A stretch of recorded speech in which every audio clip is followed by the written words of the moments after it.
Eu vou tentar explicar um pouquinho sobre fermentação, mas uma parte um pouco mais técnica assim.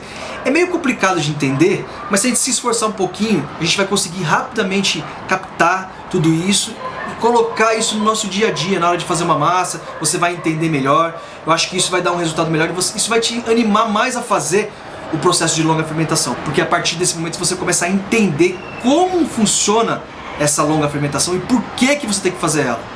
Tudo começa no momento que você mistura a farinha com água e um pouquinho de fermento, na hora que você faz aquela mistura. Quando você faz isso e começa a sovar, você vai unir duas proteínas que estão presentes já no trigo, elas já estão ali, a glutenina e a gliadina. A associação, a união dessas duas proteínas, quando elas se juntam, ela vai formar uma outra proteína, o glúten. O glúten tem as suas moléculas todas entrelaçadas, em formato de rede, de teia. E quando eles se aglomeram, eles ficam com um aspecto meio elástico. A partir do momento que essa rede de glúten estiver formada na massa, duas enzimas que estão presentes também no trigo entrarão em ação. Elas vão metabolizar o amido da farinha, o amido do trigo.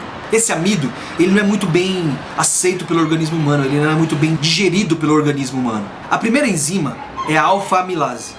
Ela vai atuar nas partículas de amido, quebrando essas partículas de amido e transformando ela em açúcares. Só que esses açúcares, eles são de cadeias complexas, eles não são muito bem aceitos pelo organismo também. E é aí que entra a segunda enzima, a beta-amilase. A beta-amilase, ela vai atuar sobre esses açúcares mais complexos, quebrando eles em partículas e transformando eles em maltose, que é o açúcar do malte. Essa maltose já é um açúcar de cadeia mais simples, facilmente digerida pelo organismo humano. A gente está acostumado com ele já há muito tempo. E é exatamente essa maltose que proporciona aromas e sabores complexos à massa, que vai deixá-la especial. Mas vamos entender o funcionamento de cada enzima, a ação de cada enzima, como elas agem.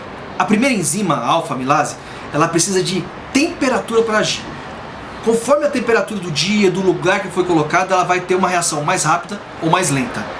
Em dias quentes, ela trabalha mais rápido. Em dias frios, ela trabalha mais lentamente. Ela é ativada com a temperatura. Já a segunda enzima, a beta-amilase, ela depende de tempo, horas, tempo para ela poder agir. Com base nisso, o grande segredo da fermentação é aprender a controlar o tempo e a temperatura.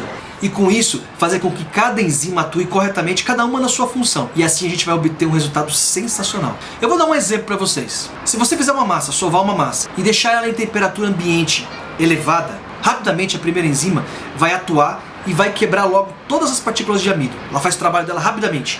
E com isso não vai dar tempo da segunda enzima, a beta-amilase, atuar sobre esses açúcares complexos, quebrar eles em maltose. Não vai dar tempo. A primeira já trabalhou rapidamente, a outra é lenta, é lerda, não deu tempo. Com isso, se você não assar essa massa imediatamente, o que vai acontecer? A primeira enzima não tem mais nada para fazer, ela acaba morrendo e a massa estraga. Só que se você assar essa massa, que está com todas as partículas quebradas, mas a segunda parte não foi concluída, você vai ter uma massa pesada, que é indigesta e sem sabor também, porque a parte de sabor e aroma vai ser trabalhada na segunda parte da fermentação, pela segunda enzima. E como é que a gente pode equilibrar esse processo de fermentação? É só controlar o tempo e a temperatura. Esse é o segredo da fermentação. Para fazer esse controle existem diversas técnicas, inúmeras. Você pode bater uma massa, sovar uma massa, deixar ela em temperatura ambiente por umas 2 horas e depois colocar ela na geladeira e deixar que o processo de fermentação e maturação ocorra lentamente, controlado pela temperatura. Uma outra maneira de fazer essa fermentação controlada é você fazer a massa, bater uma massa, sovar, deixar ela em temperatura ambiente umas 10, 12 horas até ela dobrar de tamanho. Nesse tempo, a primeira enzima vai trabalhar bem os amidos, vai quebrar, já vai ter bastante açúcar complexo, Aí nesse momento você pega a massa, coloca a massa na geladeira, aí você vai diminuir a atividade dessa primeira enzima, ela vai ficar bem lenta, mas ainda vai ter amido para ela quebrar ali aos pouquinhos. E nisso a segunda enzima já vai ter açúcar para quebrar também e transformar em maltose. Então elas vão trabalhando o quê?